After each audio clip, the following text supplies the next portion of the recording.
نبدأ على بركة الله. النهاردة اليوم 23 للفراخ. طبعا طالما في ميزان كده يبقى هنوزن. هنشوف وزن الفراخ وصل لحد فين مع بعض. وعشان نطمن، يعني انا اول مره اوزن معاكم على فكره. وزنت على عمر 13 يوم، من ساعتها ما وزنتش تاني، فهوزن معاكم. هتفاجئ معاكم بوزن الفراخ، بس انا عارفه يعني انا مش اول مره اربي، فعارفه الوزن التقريبي للفراخ المفروض توصل لحد فين يعني، ومن الشكل واضح يعني. لو الاوزان عندكم مقاربه للاوزان عندي قولوا لي في التعليقات، لو اقل برضو قولوا، لو ازيد قولوا، يبقى حلو جدا. والعلف بيحول معاكم اللحم كويس جدا، فقولوا لي. طبعا هتكلم عن زياده العلف. الشكاره زادت قد ايه؟ انا عندي زادت مرتين يا جماعه، شكاره العلف زادت مرتين في اسبوع واحد، وزياده مش عاديه يعني، هي زياده كبيره برضو بالنسبه لي كمربيه في البيت. ف طبعا انا ما بشتريش بالطن زي المزارع والناس دي، ممكن توفر شويه، انا بشتري بالشكاره، فبتبقى هنشوف مع بعض وصلت لحد فين. طبعا كمان الكارثه ان سمعت ان الكتكوت سعره رفع كمان، والعلف رفع، والفراخ لحمها نزل. يعني دي في حد ذاتها بالنسبه للمربي كارثه بصراحه، يعني مش عارفه ازاي هما بيحسبوها ازاي. فهنتكلم في كل ده ان شاء الله. وطبعا الناس اللي بتربي عارفه الموضوع ده، قولوا لي يعني عندكم وصلت لكده زي عندنا ولا ايه. هقول لكم كل حاجه ان شاء الله، بس بعد ما نوزن. هنوزن عشوائي كده، معلش لو في هزه ولا حاجه في الكاميرا، لان انا بصور بايد وبمسك الفراخ بايد، فمعلش. الميزان اهو مظبوط يا جماعه، وهنجيب من جوه برده عشان محدش يقول ان انا بنقي الفراخ. اهي تمام كده، اهي على بركه الله يا رب كده اهو يا جماعه، اهو كيلو ونص، يعني كيلو ونص اهو. تمام كده. تعالي انتي بس، اهدي اهدي اهدي. كيلو ونص يا جماعه اهو اهو. تمام، نجيب واحده من هنا بس.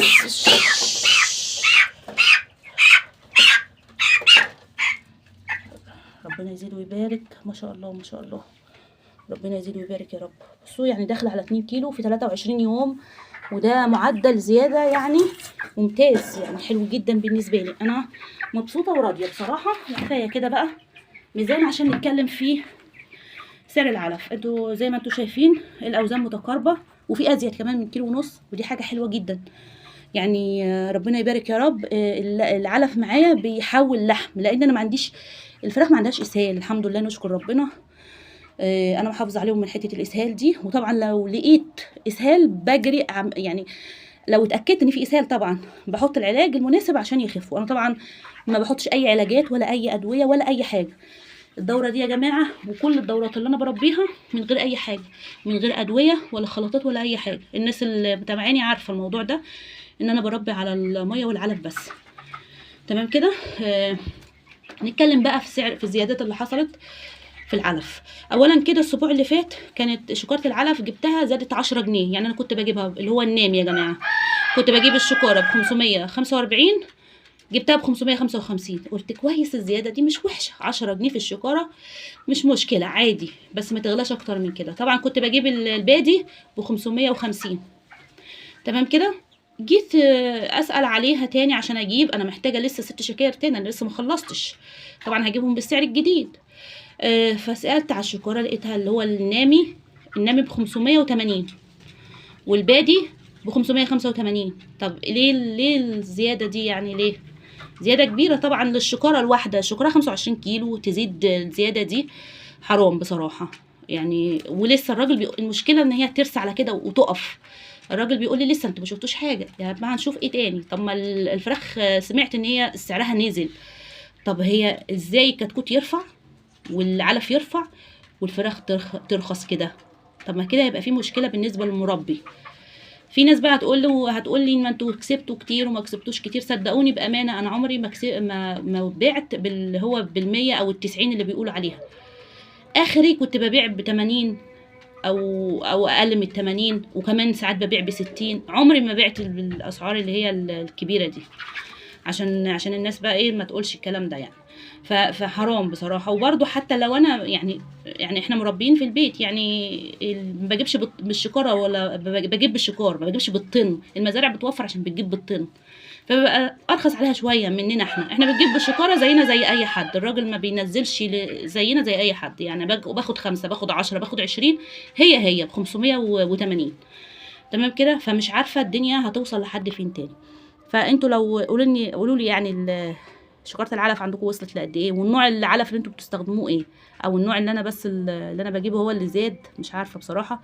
بس مش كده وبس، لان انا كمان عندي طيور تانية، فبجيب لهم اعلاف تانية. يعني انا بجيب رده، وبجيب دشيشه، وبجيب علف بياض، وبجيب دور عويجه، وبجيب كل الحاجات دي. كل ده زاد، يعني كل ده زاد. انا بجيب بالشكاره، كل ده زاد عندي. فحرام بصراحه. يعني كده لو الفراخ نزلت اكتر من كده زي ما بيقولوا، يبقى مش عارفه التربيه هتبقى عامله ازاي بصراحه. وانا راضيه باي مكسب برضو ان شاء الله. ان شاء الله هبيع برضو، وهقول لكم طبعا المصاريف اللي انا صرفتها وحسبتها معاكم طبعا اختلفت، لان في زيادات في العلف. فلما هنيجي نبيع هقول لكم صرفت كام بالظبط، والنافق كام، ويعني كل حاجه، ومكسبي طلع كام. وادعوا لي بقى، ادعوا لي ان شاء الله ان انا ابيع بسعر كويس، ما يبقاش سعر ظالم ليا. تمام كده. فان شاء الله نبيع بسعر كويس، وهطلع اقول لكم كسبت كام بالظبط. تمام. لو الاسعار عندكم زي عندي قولوا لي. يعني عندنا شكاره العلف البادي وصلت ل 585، وشكاره العلف النامي وصلت ل 580. تمام كده. طبعا اليومين اللي فاتوا كان هوا شديد، واغلبيه الفراخ الناس كلها، يعني الناس كتيره بتقول لي ان الفراخ اخذت برد مني. مش عارفه ليه. الحمد لله، نشكر ربنا. انا يعني من الفراخ تمام، يعني عندي الحمد لله، ربنا يتممها على خير. وفتح لهم النهارده بقى الجو دافي وحلو، ففتح لهم فتحه التهويه كلها اهي زي ما انتم شايفين. طبعا زي ما انتم شايفين انا مهتميه بالنظافه على الاخر، نظافه الفرشه. ورفعت اللوند فوق اهي، ما حشتش اي لمبه. حتى لو الجو دافي انا ما بحش لوند، برفعها فوق خالص، وبفتح فتحه التهويه على الاخر.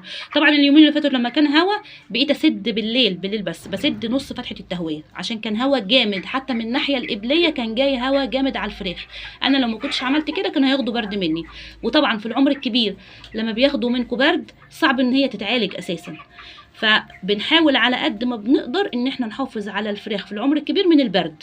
دي اهم حاجه ممكن تعملوها، حافظوا على الفراخ في العمر الكبير، لان صعب جدا علاج البرد في العمر الكبير. تمام. ولو حد عنده الفراخ اخدت برد بس بتاكل وتشرب وشغاله، بلاش علاج، لان انتوا خلاص يعني قربتوا تذبحوا او تبيعوا، فما ينفعش نحط علاج قبل البيع او الذبح. طبعا انتوا عارفين الحكايه دي، العلاج بيحتاج فتره سحب على الاقل خالص 5 ايام. فما انصحش ان انتوا تحطوا علاج طالما الفراخ بتاكل وبتشرب كويسه، ما تحطوش علاج. لكن لو الحاله تستدعي العلاج فعالجوا.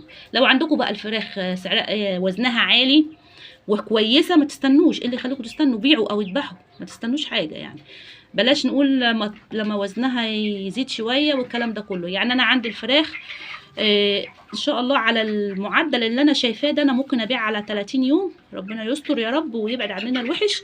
على 30 يوم او 32 يوم زي الدوره اللي فاتت، لو فضلت التحويل حلو كده. تمام. لان هي بصراحه يوميا في العمر ده بتزيد، ونستنى بقى بعد ال30 الزياده بتبقى حلوه جدا.